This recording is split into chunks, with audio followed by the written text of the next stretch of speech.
جب تک تم زندہ ہو، جب تک تمہارے جسم میں روح ہے، جب تک تم بول رہے ہو، تم اپنے مرحومین کے لیے حصہ لے سکتے 24/7 آپ کر سکتے 24/7 کوئی نیکی کرو، کوئی عمل کرو، بولو یہ میں اس کی طرف سے کروں۔ مثال کے طور پہ ہر نماز کے بعد آپ یہ کر کے دیکھنا، 3 مرتبہ سورہ خل پڑھو، بسم اللہ الرحمن الرحیم، قل هو اللہ احد اللہ الصمد لم یلد ولم یولد ولم یکن لہ کفوا احد۔ نماز کے بعد جب آپ مظلوم بیوی کی تسبیح پڑھ لیں، تسبیح پڑھنے کے بعد 3 مرتبہ 3 times، کتنی دیر ہوتی؟ not even 1 minute، not even 1۔ اور کیا کرو، یہ تینوں خل، اس لیے کہ 3 خل پڑھو گے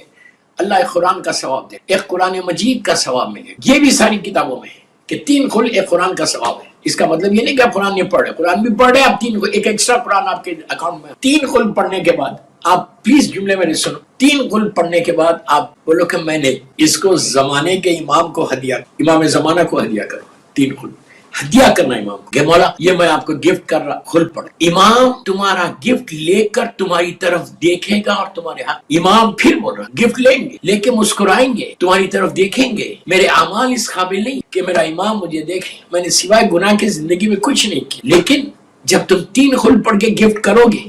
تو امام تمہاری طرف دیکھے گا،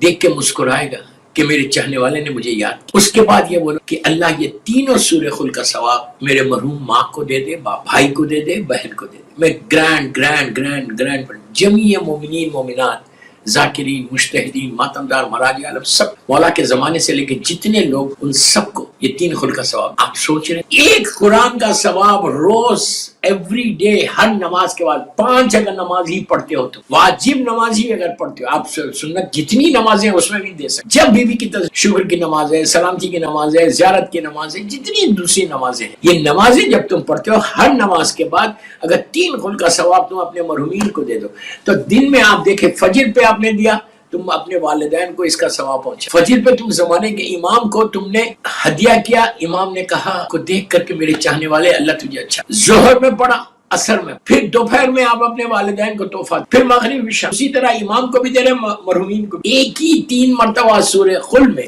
تم نے اتنے لوگوں کو ثواب پہنچایا، ہزاروں کی تعداد میں تمہارے رشتہ دار تمہارے حق میں دعا دیں گے کہ پروردگار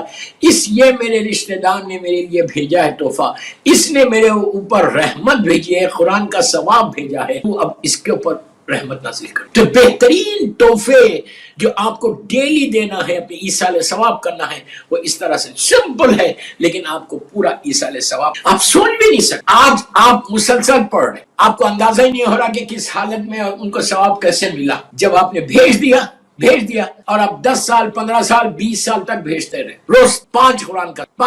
کا ثواب، آپ کو اندازہ ہے کہ اس کا اجر تم کو کتنا ملے ہیئر اینڈ ہیئر آفٹر۔ جب تک تم زندہ تھے، یہاں پڑھ رہے تھے، تمہارے اوپر رحمت تھی، اس لیے کہ 5 وقت تمہارے حق میں ہزاروں لوگ دعا کر رہے تھے۔ بول رہا سمجھ رہے آپ؟ جب آپ 5 وقت 5 نمازوں میں بھیج رہے تھے، وہ سارے مرحومین کو تحفے پہنچ رہے تھے، ان کو ایک قرآن کا ثواب پہنچ رہا تھا، ان کے اوپر رحمت آ رہی، تو وہ سارے کے سارے تمہارے حق میں دعا دے رہے تھے کہ پروردگار اس مومن کی وجہ سے ہمارے پاس اتنی رحمت آئی۔ تو دن بھر میں 5 قرآن کا ثواب بھیج کر اتنی رحمت جو تم لے رہے، جو تمہارے اوپر دن میں یا دوپہر میں یا رات میں اگر کوئی تکلیف آنے والی تھی، ان کی دعاؤں کی وجہ سے تکلیف ختم ہو گئی، ان کی دعاؤں کی وجہ سے بلائیں مصیبتیں دور ہو گئی، ان کی دعاؤں کی وجہ سے تمہارے اوپر رحمت آ گئی۔ بیمار ہونے والے لیکن تم بچ گئے، پریشان ہونے والے تھے تم بچ گئے، خدا نخواستہ ایکسیڈنٹ ہونے والا تھا لیکن ان کی دعاؤں کی وجہ سے ایکسیڈنٹ سے تم بچ گئے، اور جب تم مرو گے تو اتنے قرآن کا ثواب تمہاری لاحق میں پہنچے گا، اس لیے کہ تم نے اپنی زندگی میں لوگوں کو دیا ہے، مومنین کو دیا ہے، تو اللہ تم کو بھی پڑ جائے گا، وہ اتنا کریم ہے۔ تو آپ سوچو، آپ سوچ رہے بھی نہیں کہ اتنا ثواب آیا کہاں سے، تو پتا چلا کہ جو زندگی میں تم کرتے تھے، دوسروں کے لیے ایصال ثواب کرتے تھے، وہ ایصال ثواب